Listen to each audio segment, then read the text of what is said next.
हमारे साथ DFO headquarter हैं, इन्होंने थोड़ा सा ब्रीफ में बताया। इधर मेरे साथ डॉक्टर संजीव हैं, ये डीएफओ पालमपुर हैं। और आज की जो ये हमारी छोटी सी एक प्रेस ब्रीफ है, इसमें आप सभी का स्वागत है। और थोड़ा सा आपको ये बता दूं कि आज जो हमने ये प्रेस ब्रीफ रखी है, ये बेसिकली हमारा जो ये मूलतः वन्य प्राणी संरक्षण अधिनियम 1972, जिसको हम वाइल्ड लाइफ प्रोटेक्शन एक्ट 1972 उसके नाम से जानते हैं, उसके अंतर्गत जो वन वृद्ध धर्मशाला में वन मंडल पालमपुर है, वन मंडल पालमपुर के वन परिक्षेत्र पालमपुर के अंतर्गत गत 11 तारीख को 11 मार्च को हमारे ध्यान में इस अधिनियम के अंतर्गत एक इलीगल हंटिंग का मामला सामने आया। तो उसके तहत हमने ये आज आपके साथ प्रेस ब्रीफ रखा है। तो संक्षेप में अगर आपको इस मामले के बारे में मैं थोड़ा सा जानकारी देना चाहूँगी। 11 तारीख की शाम को, 11 मार्च 2025 की शाम को गुप्त सूचना के आधार पर there was a secret input to our concern, जो हमारा स्थानीय वहाँ का फील्ड स्टाफ है।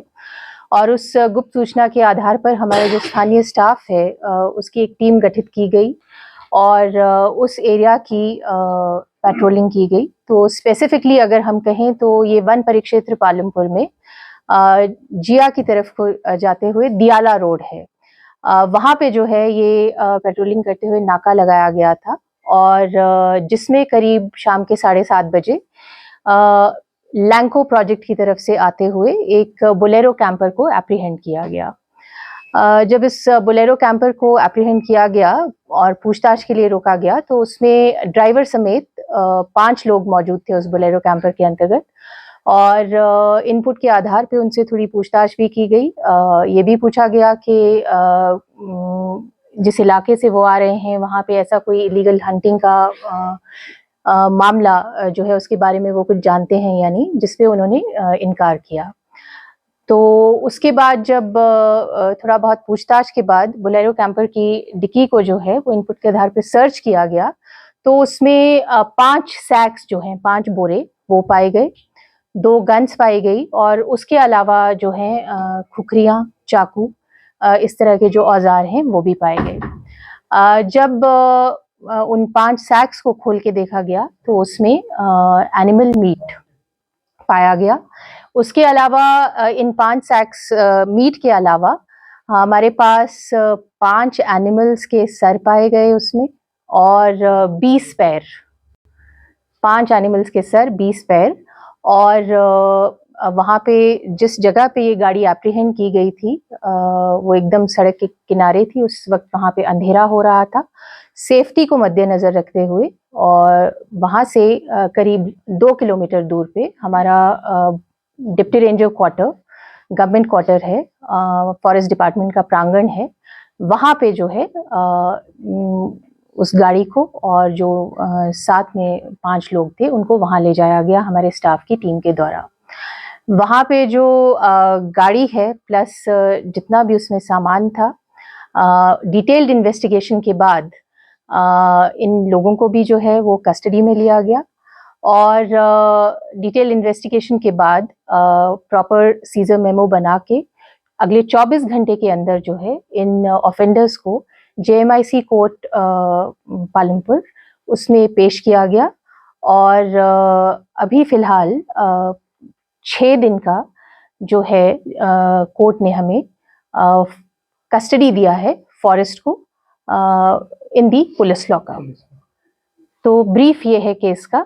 इसके अलावा थोड़ा सा मैं ये बताना चाहूँगी कि जो एनिमल्स के सर पाए गए थे 5, 4 जो हैं उसमें से हिमालयन थार है, 1 घोरल है। और हिमालयन थार जो है वो वाइल्ड लाइफ प्रोटेक्शन एक्ट के अंतर्गत शेड्यूल्स हैं हमारे डिफरेंट। तो ये शेड्यूल 1 स्पीशी है, जो कि एक बहुत ही गंभीर अपराध है इसकी इलीगल हंटिंग जो है। तो ये एक ब्रीफ है। इसके अलावा अगर आप लोग कुछ और डिटेल पूछना चाहें, कुछ प्रश्न पूछना चाहें। लैंको प्रोजेक्ट का क्या रोल है इसमें और उनकी इन्वॉल्वमेंट इसमें कितनी है कि ये लोग जो पकड़े गए ये लैंको प्रोजेक्ट के लिए काम कर रहे थे या इनका संबंध सिर्फ वाहन गाड़ी तक सीमित था या क्या इन्वॉल्वमेंट है? इसमें जैसा कि मैम ने आपको ब्रीफ किया कि 5 लोग थे जिसमें से एक ड्राइवर था। वो गाड़ी बनेर हाइड्रो प्रोजेक्ट में मालिक तो वही था जो ड्राइव कर रहा था, लेकिन उसने वो गाड़ी बनेर हाइड्रो प्रोजेक्ट में लगाई थी किराए पे, मंथली रेंट पे हायर करते हैं प्रोजेक्ट वाले। तो अभी भी मैटर अंडर इन्वेस्टिगेशन है कि और भी क्या जो दूसरा वहाँ लैंको वाला है उसका क्या रोल है, अभी हमारा मैटर अंडर इन्वेस्टिगेशन है। जैसे कोई क्लू मिलेगा तो उन पे भी हम कार्रवाई करेंगे। ये तो बात है कि आपको गुप्त सूचना मिली थी, लेकिन क्या रेगुलरली मॉनिटरिंग भी होती है? जी देखिए, ऐसा है, ये वन विभाग में हमारी किसी भी प्रकार की संपदा है, चाहे वो हमारी फ्लोरल जो संपदा है या फॉनल संपदा है। फ्लोरा से माने हमारा जितना भी वेजिटेशन है, जंगल है, पेड़ पौधे हैं, और जितना भी हमारा एनिमल बेस जो पॉपुलेशन है वहाँ पे, इसके लिए हमारे स्टैंडिंग इंस्ट्रक्शंस रहते हैं। जो हमारे जितने भी फील्ड ऑफिशियल्स होते हैं, एक वन विभाग की तरफ से स्टैंडिंग इंस्ट्रक्शंस भी हैं, और ये मैंडेट में भी शामिल है कि हम जिस जिस जुरिस्डिक्शन में काम करते हैं उस जुरिस्डिक्शन को हम रेगुलर तौर पे पेट्रोलिंग भी करते रहते हैं। तो ये बात आपकी सही है कि ठीक है, इसमें सीक्रेट इनपुट था, लेकिन ऐसा नहीं है। हमारे जो वन विभाग की स्थानीय टीम्स होती हैं, जो हमारे स्टाफ होते हैं, वो पल पल मुस्तैद रहते हैं और अपना कार्य बड़ी अच्छी प्रकार से करते हैं। तो इस केस में भी जो है वो हमारा स्टाफ रेगुलर पेट्रोलिंग काफ़ी समय से कर रहा था इस एरिया की, करीब 2-2.5 महीने से वहाँ पे रेगुलर पेट्रोलिंग हो रही थी, और फाइनली जो है 11 तारीख को इसमें हमें पकड़ पाने में सफलता मिली। डॉक्टर साहब, जो हथियार इनसे बरामद हुए हैं, इन पे कस्टडी पुलिस को ट्रांसफर करेंगे आर्म्स एक्ट के तहत, या आप इन्वेस्टिगेशन करेंगे कि भी इससे लाइसेंसी हथियार और बिना लाइसेंस के थे? देखो, अभी तक जो सामने आया है, अक्यूज्ड की स्टेटमेंट रिकॉर्ड की थी तो उन्होंने कहा कि हमारे पास इसके लाइसेंस हैं, मौके पे प्रोड्यूस नहीं हुए थे। ऑफिसर्स हैं, रेंज ऑफिसर्स हैं, खासकर अगर हम बात करें जो हमारे फॉरेस्ट गार्ड्स और ब्लॉक ऑफिसर्स हैं।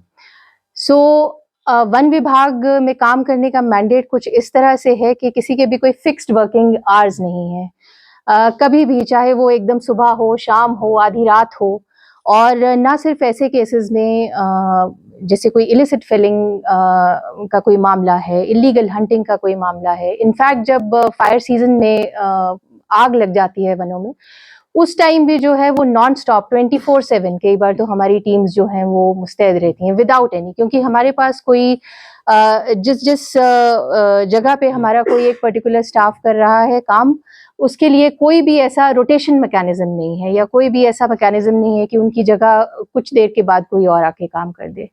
तो हमेशा, जैसे मैंने पहले भी कहा, कि अपनी अपनी जुरिस्डिक्शन में जितना ह्यूमनली पॉसिबल हो सकता है उतनी हमारे जो फील्ड ऑफिशियल्स हैं और टीम्स हैं वो एकदम मुस्तैद रहते हैं, चौकन्ने रहते हैं और रेगुलर पेट्रोलिंग करते रहते हैं। जी डॉक्टर साहब, जैसे आज के टाइम में हौसला अफजाई काम करते हैं, इसकी कैसे? देखो, जहाँ तक मेरा मानना है, हमारी टीम ने बहुत एक्सेलेंट काम किया है। इनको हम हर एक प्लेटफॉर्म पे अप्रिशिएट कर रहे हैं। हमारे ब्लॉक अफसर हैं राकेश कुमार, ये गोपालपुर में ब्लॉक अफसर पोस्टेड है। इन्हीं की ही देखरेख में सारी जो टीम गठित हुई, इन्हीं की देखरेख में जो इनपुट्स आती थी उस पर ये कार्रवाई करके इतनी सक्सेस इन्होंने पाई है इस केस में। तो देखो, होता है ये, कभी अप्रिशिएशन मिलती है, कभी नहीं मिलती है, लेकिन हम ड्यूटी बाउंड है, इन चीज़ों पे नहीं जाना चाहिए, अपनी ड्यूटी की तरफ फोकस करें तो ज़्यादा बेहतर है। Ma'am, what is the total number of weapons and active? तो हमें एक राइफल मिली है सिंगल बैरल की, और उसके साथ एक डबल बैरल की राइफल मिली है। इसके अतिरिक्त जिंदा कारतूस भी थे जो इसके साथ सीज किए पकड़े गए हैं। उनका मैं एक इसमें बताना चाहूँगा कि एग्जैक्ट नंबर आपको दे देते हैं। लगभग 11 डबल जो सिंगल बैरल के थे, 11 जिंदा कारतूस इसमें पकड़े गए हैं, और 4 जो डबल बैरल में यूज होते हैं वो हैं। नाइफ है, इसके बाद एक खुखरी बोलते हैं, एक जो कटिंग नाइफ है, वो भी 5 या 6 हमने सीज किए हुए हैं इसमें। इसके अलावा एक व्हीकल जिसमें सारी चीजें डिक्की में रखी गई थी, ट्रांसपोर्ट हो रही थी, उसको व्हीकल को भी हमने सीज किया हुआ है। सर क्या इन लोगों का जो इस कार्रवाई में है उनका कोई बैक हिस्ट्री पाई गई है ऐसी? अभी मैटर इन्वेस्टिगेशन है, वही देख रहे हैं हम कि बैक वेयरिंग और फॉरवर्ड बैक को उसके जो लिंकेजेस और फॉरवर्ड लिंकेजेस क्या हैं, उसी के आधार के बाद में हम बता सकते हैं कि इनकी पुरानी हिस्ट्री है कि नहीं। देखो, सबसे बड़ा अगर बात करें तो इससे बड़ा मामला अभी तक हमने नहीं नोटिस किया था कि इस लार्ज स्केल पे भी जो छोटे मोटे कभी शिकायत आ जाती थी कि किसी ने वो कोकलास वगैरह की हंटिंग कर दी या जंगली मुर्गे की हंटिंग हुई या किसी के पास मीट पाया गया। तो अगर वन मंडल पालमपुर की बात करें तो हमारे पास आगजनी की जब घटना हुई थी, एक तब आया था, एक नवंबर जैसे में हमें छोटा सा केस मिला था, और सबसे बड़ा कैच यही है। ये प्रदेश का इससे बड़ा मामला कोई और है ध्यान में कि ये पहला ही केस है? इसके ऊपर तो इस लेवल पे हम कमेंट नहीं कर पाएंगे, बट ये ज़रूर है कि जैसे डीएफओ पालमपुर ने बताया कि this is a case which has a big quantum in itself, और थोड़ा सा आप लोगों के माध्यम से मैं ये भी जनता को संदेश देना चाहूँगी कि जो हमारा वन संरक्षण अधिनियम या वाइल्ड लाइफ प्रोटेक्शन एक्ट के अंतर्गत जिसकी धाराएं इस मामले में लगेंगी, जिसके अंतर्गत संज्ञान लिया जाएगा, लोगों के लिए यही संदेश है कि हम अमूमन हर प्लेटफॉर्म पे ये कहते हैं कि जिस स्रोत की फॉरेस्ट डिपार्टमेंट रक्षा कर रहा है, जो ये हमारा एक नेचुरल रिसोर्स है, चाहे वो हम वेजिटेशन की बात कर रहे हैं या उसमें रहने वाले जितने भी हमारे मैमल्स या अन्य जीव जंतु होते हैं उनकी बात कर रहे हैं। So basically it's all an open resource, और इसका हम जितना भी मैनेजमेंट, कंजर्वेशन या प्रिजर्वेशन करते हैं, ये जो हमारी कम्युनिटी है, जो हमारे स्टेक होल्डर्स हैं, उनकी पॉजिटिव सहभागिता के बिना सस्टेन तरीके से करना जो है वो एक बहुत मुश्किल काम है, इनफैक्ट पॉसिबल नहीं है। तो जैसे इसमें भी, इस केस में भी हमारे साथ हमारे पास जितने भी ऑफेंडर्स पकड़े गए हैं वो खासकर सभी लोग जो हैं वो लोकल हैं, लोकल इनहैबिटेंट्स। 3 तो जिया के ही हैं, 2 जिया के हैं और बाकी लोग जो हैं वो आसपास के हैं। तो इन्हीं जगहों पे पले बड़े, इन्हीं स्रोतों से हमारा कनेक्शन है। तो लोगों को भी जो डायरेक्टली डिपेंड करते हैं इन रिसोर्सेज के ऊपर, उनको ये अवेयरनेस भी होनी चाहिए और उनको ये ओनरशिप और अटैचमेंट भी होना चाहिए अपने इन प्राकृतिक स्रोतों के साथ, कि हम उनका इस तरह से ओवर एक्सप्लॉयटेशन और हनन ना करें, इस तरह के गलत काम ना करें। जब कोई ऐसा मामला प्रकाश में आ जाता है तो ये ज़रूर मैं एश्योर करना चाहूँगी हमारे विभाग की तरफ से, इस वनवृत्त की तरफ से, कि हम उसमें कड़े से कड़ा संज्ञान लेंगे और we'll fight it out tooth and nail. एकदम कड़ा संज्ञान लिया जाएगा, सिर्फ इसी मामले में नहीं, आगे भी कोई ऐसा मामला होता है उसमें भी। बट इसके बावजूद सभी से और सभी स्टेक होल्डर से, लोकल इनहैबिटेंट से मेरा यही अपील है कि कृपया इस तरह के कार्यों में संलिप्त ना हो। उल्टा अगर ऐसा कुछ मामला उनके प्रकाश में आता है तो वन विभाग को जरूर सूचित करें, ताकि समय रहते हम ऐसे मामलों को जो है वो होने से पहले ही रोक सकें। ये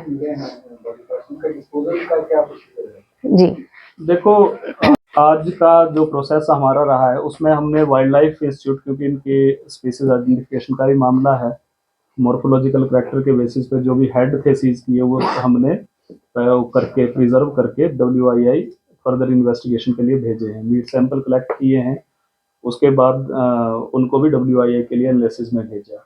जो बचा हुआ मीट है उसके एज पर कोर्ट ऑर्डर हमने एक कमेटी, जो फर्स्ट डिपार्टमेंट का स्टैंडर्ड प्रोटोकॉल है उसमें एक कमेटी स्पेसिफाई और कमेटी बना के उनको जला के डिस्पोज किया। जिनको जानकारी ना हो उनके लिए क्लियर कर दूं, WII हमारा wild life institute of India है जो देहरादून में स्थित है। जी जी।